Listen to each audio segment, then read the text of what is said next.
The first word she ever wrote to him was etched in a silence so deep he could hear the snow falling. He found it at dawn, carved into the pristine white of the ranch yard. 2 words, "Thank you." The girl, the mute orphan he'd taken in just a week before, stood watching from the porch. She had no voice, but in the freezing air she had written him a sentence. And every morning after that she wrote another. He would preserve each message, guarding them against the sun and the wind for as long as the winter allowed. He was a man shaped by solitude, a Wyoming rancher named Eli who asked nothing from the world. She was a mystery, a 12-year-old girl found alone at the Cheyenne train depot with no name and no voice. The authorities had no record of her, no family to claim her. So Eli, against all his own instincts for a quiet life, brought her home. But in that vast, silent winter, a single, heartbreaking question emerged. Was this fragile language in the snow just a temporary kindness? Or was it the beginning of a family that could survive the thaw? Eli's world before her was one of measured silence. The ranch, 160 acres of high Wyoming plain, operated on the predictable language of chores and weather. He spoke to his horse and his dog, and that was often enough. The girl's arrival fractured that quiet in ways he couldn't mend. She came with a small cloth bag and eyes that held a history she couldn't speak. The sheriff in Cheyenne had been blunt. No missing persons reports matched her. The orphanage in Laramie was full. Could he keep her just for a while until something more official could be arranged? It was meant to be temporary. The first week was a siege of quiet. She followed him at a distance, a small shadow in an oversized coat, watching every chore with an intensity that felt like an audit. She didn't cry. She didn't smile. She just existed, a silent question mark in his kitchen, in his barn, in the halls of his own life. He didn't know how to feed a child, not really. He made stews too salty and pancakes burned at the edges. She ate them without complaint, her eyes on her plate. At night, he'd hear the floorboards creak as she paced her room, a restless animal in a cage. He began to wonder if he was doing more harm than good. Then came the first snow, a proper blizzard that swept in from the Beartooths and buried the ranch yard under 2 feet of white. That morning, doing his early rounds, he saw it. From the kitchen window, he watched her. She put on his old work boots, stumbling in them, and walked out into that blank canvas. She took a fallen aspen branch, knelt down, and began to drag it through the powder. He expected a child's drawing, a stick figure, a sun. What she wrote, with a slow, deliberate care that hurt to watch, was "Thank you." He stood at that window, the coffee cooling in his hand, and felt a shift in the foundation of something. It wasn't just the words. It was the effort, the translation of a feeling she couldn't voice into a physical act she could control. She had chosen the most public part of his world, the yard he crossed a dozen times a day, to leave her message. It was bravery of a kind he'd never considered. He didn't speak of it, neither did she, but a pact was formed in that silence. The next morning she was out there again before dawn. This time the word was safe. He stood over the letters, the crisp edges already softening in the weak morning sun, and understood this was her diary, her confession, her only way to tell him who she was and what his roof meant. Day 3, warm. Day 4, quiet, each word a puzzle piece. He found himself hurrying his chores, his attention perpetually tugged toward the window, waiting for the day's revelation. He started to protect them. He'd see the afternoon sun slanting across the yard, threatening to melt the delicate grooves, and he'd feel a panic that was entirely new. He began shading the words with sheets of plywood propped on stones. He'd gently brush away fresh snow that threatened to obscure them. It became his most important task, preserving the record. He was no longer just providing shelter. He was becoming an archivist of her fragile, emerging voice. But this was Wyoming. Winter was a king, but not a permanent one. By late February, the thaws began. Brief, deceptive hours in the afternoon where the sun gained real strength. He'd come back from checking the fence line to find the tail of a Y collapsed into a slushy gutter, or the crisp Q in quiet blurred beyond recognition. Each melting letter felt like a loss. He'd try to patch it with fresh snow, a futile attempt at restoration, his hands numb and clumsy. The girl watched these efforts. Her expression, always so guarded, would flicker with something, worry maybe, or a sad understanding. She saw him trying to fight the season itself for her. One afternoon, after a warm day had nearly erased the word kind, she didn't retreat inside.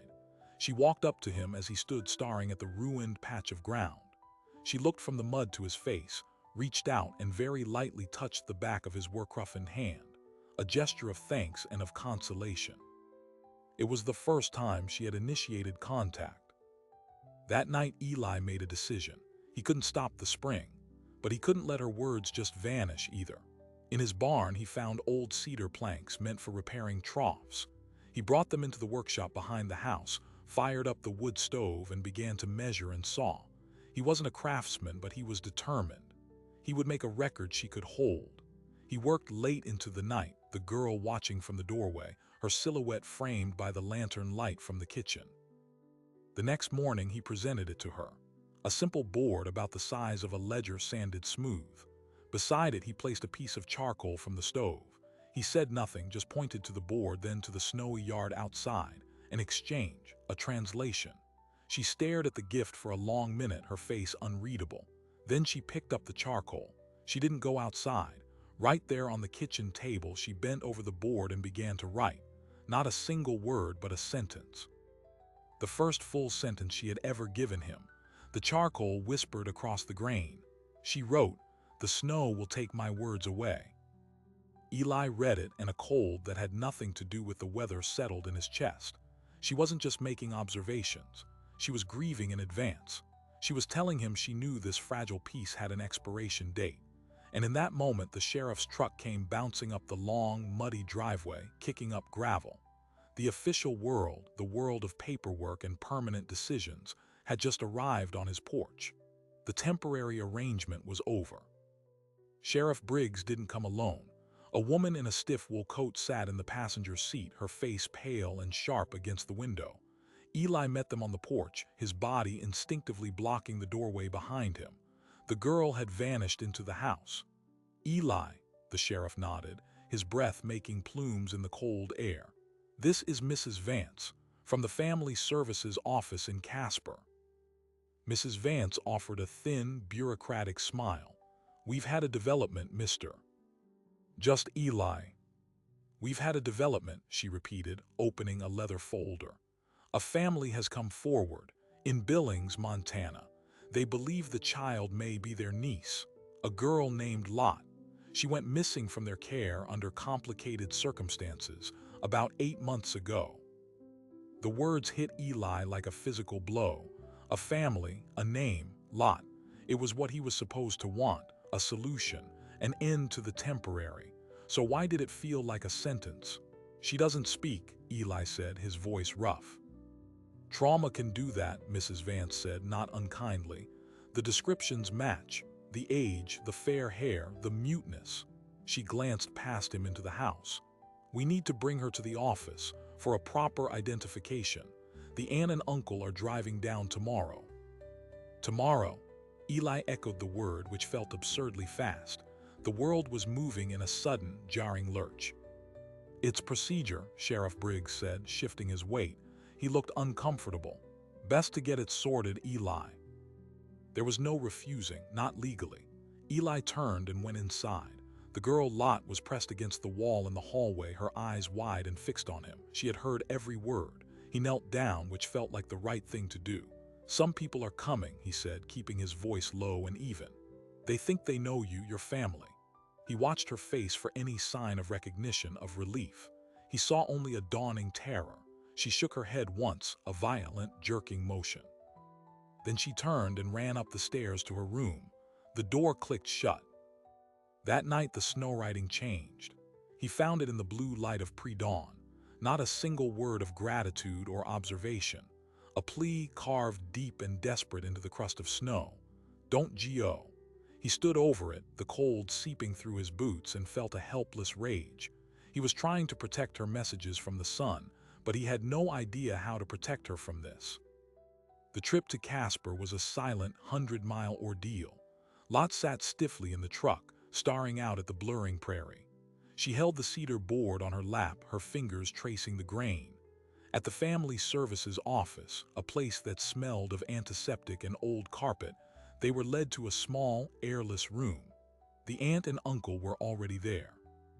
The uncle, a man named Carl, stood up too quickly. He had the worn hands of a mechanic and a smile that didn't reach his eyes. The Aunt Helen remained seated, her hands clasped tightly. "Lot," Carl said, his voice booming in the small space. "Sweetheart, it's us."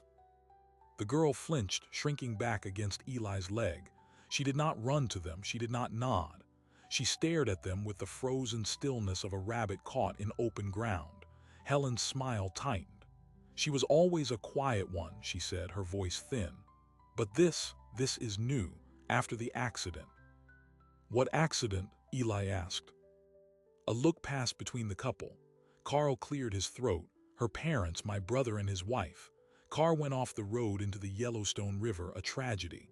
Lot was in the back. They pulled her out, but she hasn't spoken since. We took her in, of course, did our best. Then at a county fair back in August, she just wandered off, got lost in the crowd. We've been looking ever since." The story was smooth, rehearsed, but the details felt generic, like a paragraph from a newspaper brief. Eli looked down at Lot. Her gaze was locked on her aunt's hands, which were twisting a handkerchief into a tight rope. There was no spark of memory in her eyes, only fear. Mrs. Vance spoke. "We'll need to proceed with a formal placement while the verification is finalized. Given the trauma, continuity of care is important." She looked from the relatives to Eli. "Mr. and Mrs. Vance have agreed to temporary foster placement in Billings. They have a suitable home." "She's been with me for months," Eli said, the words coming out harder than he intended. "She's settled." "And we are her blood," Carl said, the friendly facade slipping just a fraction. "Her legal next of kin. We've been sick with worry." It was a checkmate. Blood trumped kindness. Bureaucracy trumped a rancher's instinct. The meeting ended with a plan. Lot would return with Eli for one more week, a transition period, while paperwork was processed. Then a social worker would accompany her to Billings. The drive home was worse than the drive there. The silence was now filled with a choking dread. When they pulled up to the ranch, Lot didn't wait for him. She burst from the truck, ran to the middle of the yard where the snow was still clean, and fell to her knees. She didn't have her stick. She used her hands, clawing at the snow, hurling handfuls aside until she reached the frozen dirt beneath. Eli ran to her. Hey," he said, grabbing her wrists gently. Her hands were red and raw. She was sobbing, a horrible, silent, shaking thing, tears cutting tracks through the dirt on her face. She wasn't trying to write. She was trying to dig, to bury herself, to disappear. He carried her inside, wrapped her in a blanket by the wood stove, and held her until the shaking stopped. That night he didn't sleep. He sat at the kitchen table with a cold cup of coffee and did the only thing he could think to do. He started making calls to the sheriff in Billings, to the hospital in the town where the accident was supposed to have happened. He hit walls of privacy laws and polite disinterest. Finally, he called a retired lawyer he'd done some horse trading with years back, a cynical old man named Pritchard who lived in Cheyenne. "You're playing with fire, Eli," Pritchard's crackly voice came down the line. "Going against family claim. You got money for a custody fight. You got any evidence at all?" "I've got her," Eli said, his jaw tight, "and she's terrified of them." "A scared kid isn't evidence. It's a symptom. You need a cause. You need to know why she's mute. Was it the accident, or was it something that happened before or after?" The question hung in the air after Eli hung up. Why was she mute? The accident story was clean, convenient. It explained everything and required no villains. But Lot's reaction to her aunt and uncle wasn't the grief of an orphan remembering lost parents. It was the terror of a prey animal seeing a predator. The next morning he found her at the cedar board. She was writing not with charcoal but with a pencil, etching tiny, dense lines. He came closer. She wasn't writing words. She was drawing. A rough child's sketch of a house. Then with careful, deliberate strokes she began drawing bars over the windows. Over and over she darkened those bars, pressing so hard the pencil point snapped. Eli felt a chill that had nothing to do with the weather. He thought of Helen Vance's twisting hands, of Carl's too loud voice, of a child who chose muteness as her only defense. What if she hadn't gotten lost at a fair? What if she had run? He needed to find the crack in their story, and he had 1 week to do it.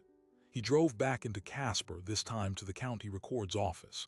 He spent hours in the dusty silence, looking for a death certificate for a John and Mary Vance in Yellowstone County around 8 months prior. He found nothing that matched.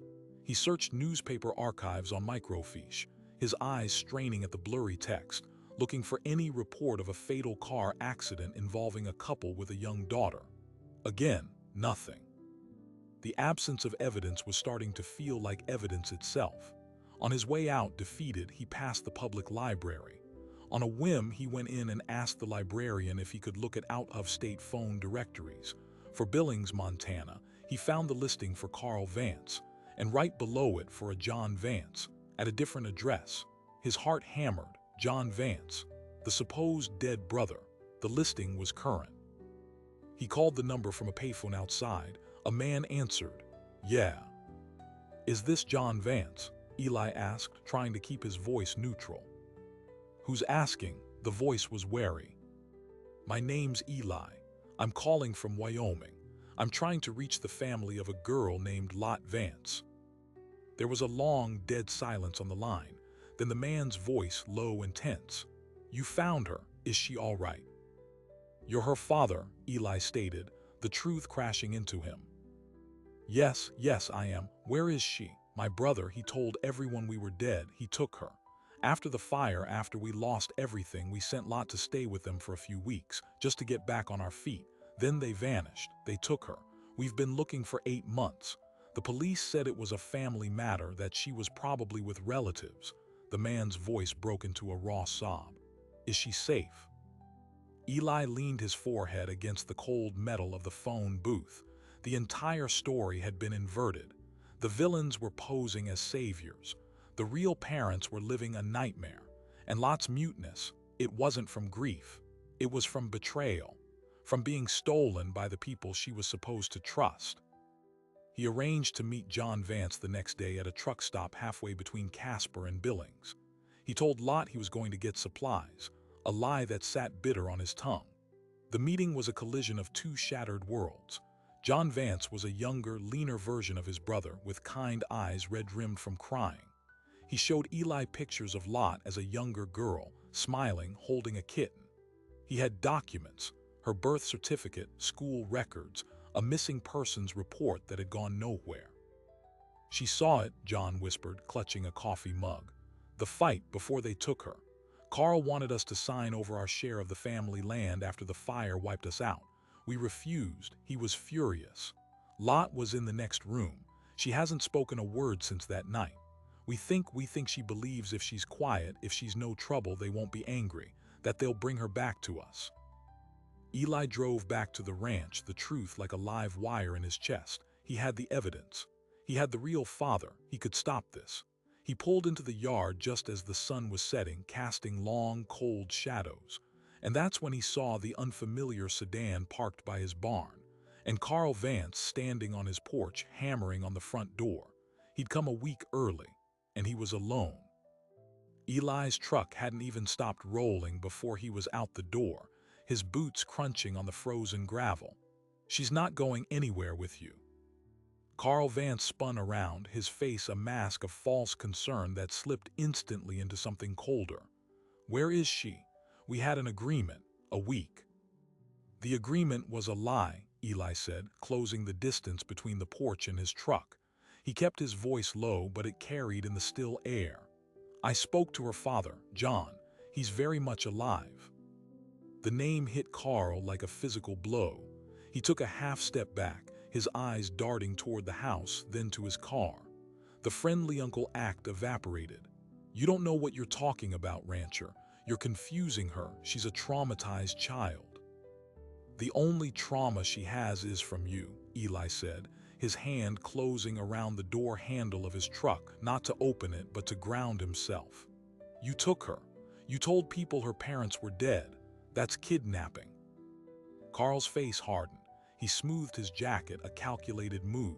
You have proof. You have any proof of this conversation? Or is it just the word of a lonely man who got attached to a stray? He took a step forward. I have proof. I have a court order, signed this morning by a judge in Natrona County. Expedited placement due to familial claim and concerns about the current environment. He pulled a folded paper from his inside pocket. The transition period is over. I'm taking her now. Eli's blood ran cold. A court order. How? He'd only just discovered the truth himself. Carl had moved faster, using the very system meant to protect children to seal his theft. You forged that, Eli said, but the certainty was gone from his voice. You're welcome to try and prove that in court, Carl said, a thin smile touching his lips. After she's safe with her family. Now, are you going to comply, or do I need to call the sheriff back out here and have you charged with interference? Maybe endangerment. A single man, isolated ranch. It doesn't look good. It was a trap perfectly sprung. If Eli fought, he'd be arrested and Lot would be taken anyway, with him branded as unstable. If he complied, he was handing her back to her kidnapper. He was out of moves. He looked past Carl to the kitchen window. A pale, small face was visible in the gloom. Lot was watching. I want to see her before she goes, Eli said, the words ash in his mouth. It was a stall, a hopeless one. Fine, 2 minutes, get her things. Eli walked past him, the weight of failure crushing. Inside, Lot was at the foot of the stairs, her bag already at her feet. She'd been packed and waiting. She looked up at him, and in her eyes he saw a terrifying resignation. She had expected this. She had always expected to be taken away. He knelt. Lot, he said, her name feeling both foreign and right. Your dad, your real dad, John, he's looking for you, he's coming, do you understand? He wasn't sure if he was getting through. Her expression didn't change. He grabbed the cedar board from the table and pressed it into her hands. You take this. You keep writing. You show them. He didn't know who them was. The universe, maybe. She clutched the board to her chest.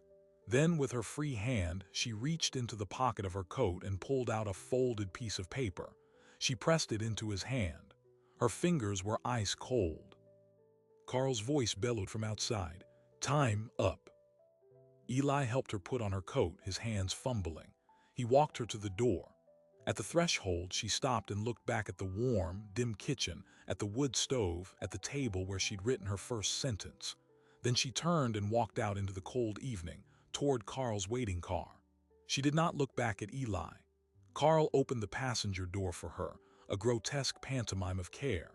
He shot Eli a look of pure triumph before getting in and starting the engine. Eli stood on the porch until the taillights vanished into the twilight. The silence that descended was absolute and suffocating. He looked down at the paper in his hand. Unfolding it, he saw it was a page torn from a small memo pad. On it, in her careful, looping script, was not a word but a sequence of numbers, 137, and below that a drawing, a simple box with a slanted line through it. He stared, uncomprehending. A code, her final message.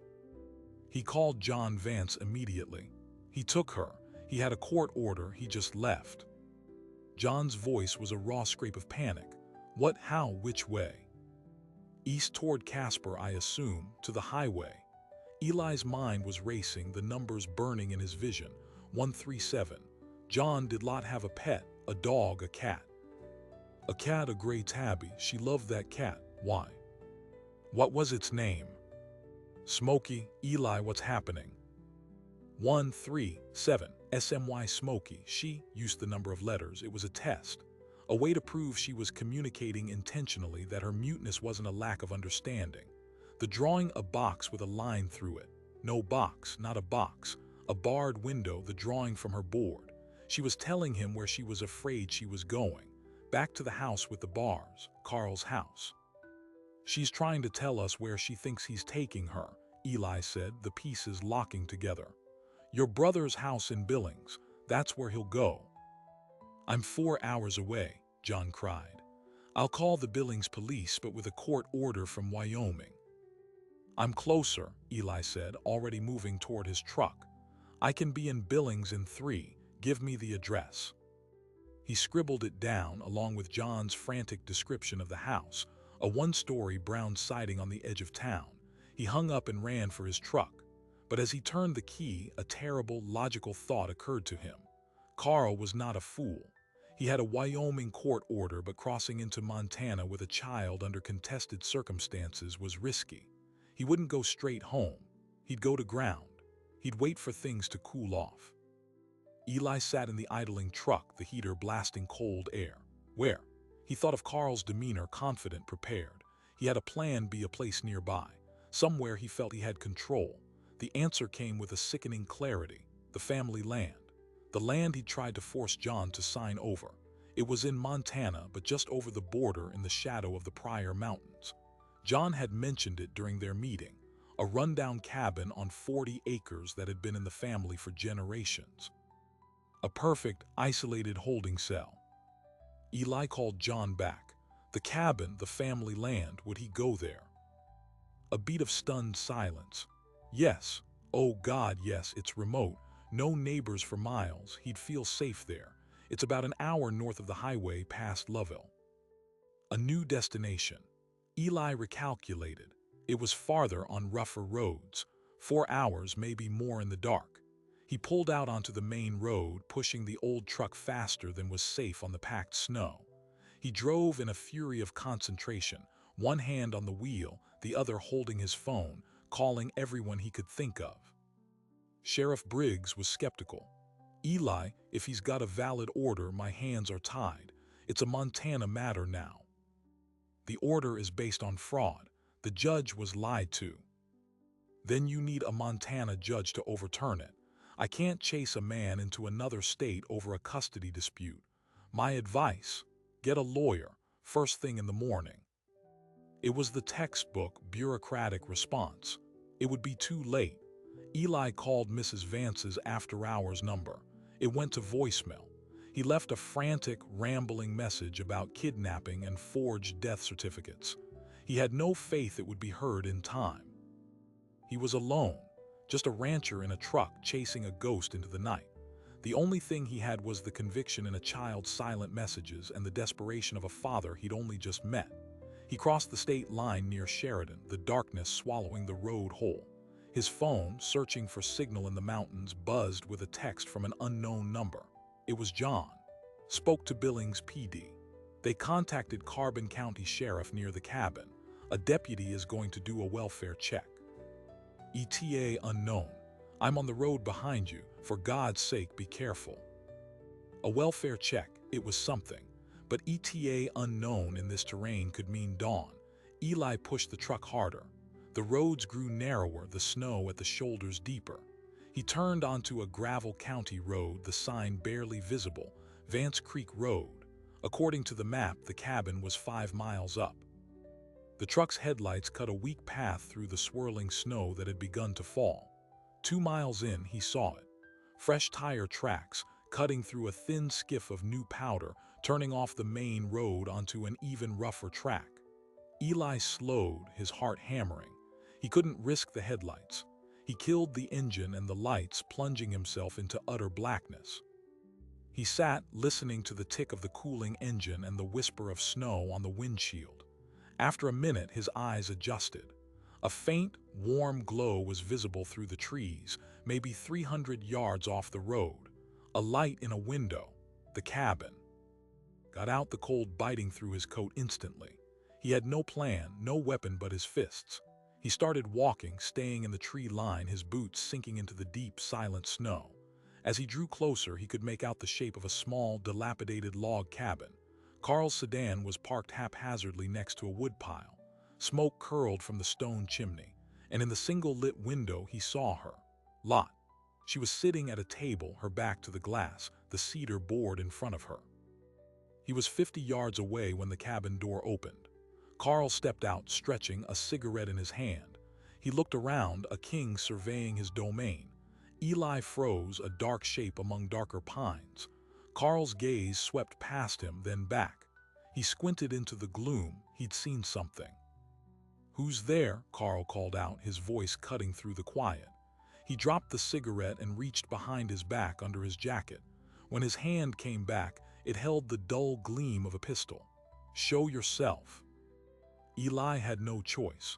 He stepped out from the trees, his hands raised. "It's over, Carl. The police are on their way." Carl's face contorted in surprise, then fury. He raised the gun. "You stupid old man, you just don't know when to quit." He gestured with the barrel. "Inside, now." Eli walked toward him, his eyes on the gun. As he passed the woodpile, his foot caught on an axe handle protruding from a stump. He stumbled, and in that split second of distraction, Carl lunged, grabbing him by the collar and shoving him toward the cabin door. Eli's shoulder hit the rough wood. Behind Carl in the window, Lot was on her feet, her hands pressed against the glass. Carl shoved open the door and pushed Eli inside. The cabin was a single room, dominated by a stone fireplace. It was warm, but the air smelled of dust and mildew. Lot stood by the table, her eyes wide. "Change of plans," Carl snarled, locking the door behind him. He kept the gun pointed at Eli. "You just made yourself a complication. When they find you out here, it'll look like you snapped. Tried to take her, we struggled, a tragic accident." He was talking himself into it, Eli realized, making the story fit. Carl's eyes had a wild, unstable sheen. The smooth liar was gone, replaced by a cornered, dangerous animal. "The deputy is already on his way," Eli said, trying to keep his voice calm. "John called them. They know you're here." A flicker of doubt in Carl's eyes, then it hardened. "Then we won't be here." He looked at Lot. "Get your coat, we're leaving." Lot didn't move. She looked from the gun to Eli's face. Then slowly, deliberately, she picked up the piece of charcoal from the table. She turned to the wall beside the fireplace, a stretch of bare, smoke-stained log, and she began to write, not on her board, on the wall itself. "What are you doing? Stop that," Carl barked. She ignored him. Her arm moved in broad, sweeping strokes. She wrote one word, huge and dark against the wood: "Help." Carl let out a sound of pure rage. He took a step toward her. "I said stop." It was the distraction Eli needed. He didn't charge. He grabbed the iron poker leaning by the fireplace and swung it in one short, brutal arc. It connected with Carl's gun hand. There was a crack, and Carl screamed, the pistol clattering to the floorboards. Eli kicked it away, sending it spinning under the bed. Carl cradled his hand, his face white with pain and shock. "You broke my wrist." Eli stood over him, the poker still raised. "Stay down." He looked at Lot. She was staring at Carl, her chest heaving. Then her gaze shifted to the window behind Eli. Her eyes went wide with a new fear. She pointed. Eli turned. Outside, a single set of headlights was bumping slowly down the track toward the cabin. Not a police cruiser, an old, battered pickup. It stopped behind Eli's truck. A door opened. A figure stepped out, silhouetted against the headlights. It was John Vance. He'd made it. He was here alone, holding a tire iron. He had come for his daughter. John Vance didn't knock. The cabin door, already unlatched from Eli's struggle with Carl, burst inward. He stood in the doorway, tire iron raised, his eyes wild with 8 months of dread and hope. They swept the room, the fire, the broken man on the floor, the stranger holding a poker, and then finally his daughter. "Lot," he breathed, the word cracking in the middle. For a second, nothing moved. Lot stared at her father as if he were a ghost, or a mirage she was afraid to believe in. Then a sound escaped her. Not a word, but a small, choked cry. She took one step, then another, and then she was running, her small frame crashing into his legs. John dropped the tire iron with a clatter and fell to his knees, wrapping her in an embrace so tight it seemed he was trying to absorb her back into himself. He buried his face in her hair, his shoulders shaking with silent sobs. Eli lowered the poker, the adrenaline draining from him, leaving only a deep, weary relief. On the floor, Carl watched the reunion with a look of pure, venomous hatred, cradling his broken wrist. The Carbon County Sheriff's deputy arrived 20 minutes later, his cruiser's lights painting the cabin walls in swirling red and blue. The story, told in fragments by Eli and by John, was corroborated by the damning words smeared on the wall. Help. The deputy, a young man with a serious face, took Carl into custody, reading him his rights as he bundled him into the back of the cruiser. Carl said nothing, his eyes fixed on some distant point, already building his next lie. The following days were a whirlwind of official statements. Sheriff Briggs, chastened and apologetic, retracted his earlier stance and provided a statement about Carl's fraudulent claims.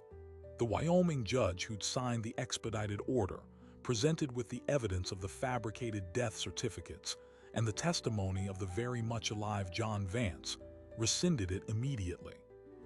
In Montana, charges were filed against Carl and Helen Vance: kidnapping, forgery, filing false police reports, and psychological abuse of a minor. Through it all, Lot remained silent, but her silence was different now. It was no longer a cage of fear, but a space of gradual thaw. She stayed close to her father, a physical tether to the reality of her rescue, and she watched Eli. A decision had to be made. John had his daughter back, but they had lost everything in the fire that had started this nightmare. They had no home to return to in Billings. John had been living in a motel, spending every cent on his search.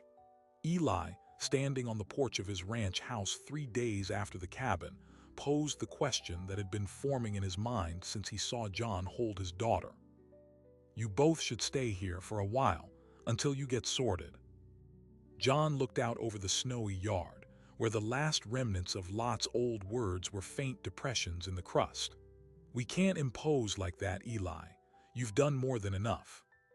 It's not an imposition, Eli said, and found he meant it. The house is too big for one. She's settled here, or she was starting to. John was quiet for a long time. He looked at Lot, who was sitting on the top porch step, wrapped in a blanket, watching a magpie hop across the yard. Okay, he said finally, his voice thick. For a while, thank you. The arrangement was temporary, they told themselves. But winter, once a threat to Lot's messages, now became a cocoon. John found work helping at the local feed store. Eli taught him about the rhythms of the ranch. Slowly, a new routine built itself, this one with 3 people in it. Lot returned to her snow riding, but the messages changed. They were no longer just words for Eli. One morning, she wrote Dad with an arrow pointing to the barn where John was working. Another day, both with a careful line under it. Eli continued his preservation ritual, shading the words from the sun. It was no longer an act of archaeology, but of participation. He was part of the story now. The trial of Carl and Helen Vance was held in the spring. Eli and John both testified. Lot did not have to.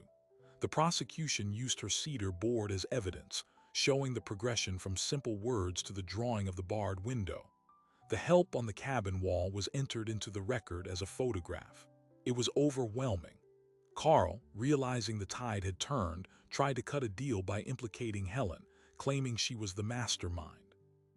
Helen, in turn, broke down and described a scheme born of greed for family land, escalating into a panicked kidnapping when Lot witnessed their cruelty. Both were convicted. Carl received a sentence of 12 to 20 years. Helen, for her cooperation, received 8 to 15. As the bailiff led Carl away, he looked back at John, not with apology but with a final, bitter glare. The door to the cage he tried to build for Lot had closed on himself. Back at the ranch, the snow finally melted for good, revealing the greening grass beneath. Lot's whiteboard messages were gone, absorbed back into the earth. But the cedar board was full, every inch of grain covered with words and drawings. She had started a new one. One evening in late May, with the windows open to the sound of peepers, they were all on the porch. John was cleaning tack. Eli was whittling. Lot was on her board, her pencil scratching softly. She finished, looked at it for a moment, then stood up. She walked over to Eli and tapped his arm. She held out the board. He took it. She had drawn a picture. It was a simple child's rendering of the ranch house. 3 stick figures stood in front of it, a tall one with a hat, a medium one with curly hair, and a small one with braids. Above them she had written in her careful script, "Home." and below that, a single word she had never written before: family. Eli looked from the board to her face. She was watching him, her head slightly tilted, as if waiting for his review. "It's a good picture," he said, his voice unusually soft. She smiled then, a real, full smile that lit up her whole face. It was the first he had ever seen. She reached out and pointed to the tallest stick figure, then poked his chest. Then she pointed to the word family and made a circle with her finger that included all three of them on the porch. John had stopped his work, watching this silent conversation. He smiled, a tired, happy smile. "I think she's trying to tell you something, Eli." The temporary arrangement had quietly, without fanfare, become permanent. John used the insurance money from his burned-out house to buy a small share in the ranch, making him a partner, not a guest. Lot enrolled in the local school. The teachers, warned of her selective mutism, were patient. She communicated through notes, through drawings, and slowly, through the trusted few. And then, on the first day of autumn, with the aspen leaves turning gold, it happened. Eli was fixing a fence line, Lot sitting on the top rail watching him struggle with a stubborn post. He grunted, heaving it into place. "Stubborn thing," he muttered. From behind him, clear as a bell, a small voice said, "Need help." Eli froze. He turned, so slowly, afraid he had imagined it. Lot was looking at him, her expression earnest. She swung down from the fence rail and put her small hands next to his on the post, ready to push. Her first words in over a year, not a scream, not a cry, an offer. Eli felt something swell in his chest, a joy so profound it was almost painful. He didn't make a big deal of it. He didn't want to scare the words back into hiding. He just nodded. "Yeah," he said, his voice rough. "I could use a hand." They pushed the post together until it stood straight and true. The voice that returned was not the one she had lost. It was a new one, quieter, more considered, earned through safety and the patient silence of those who waited for it. Lot Vance would never be a chatterbox, but in the years that followed on that Wyoming ranch, her words found their way.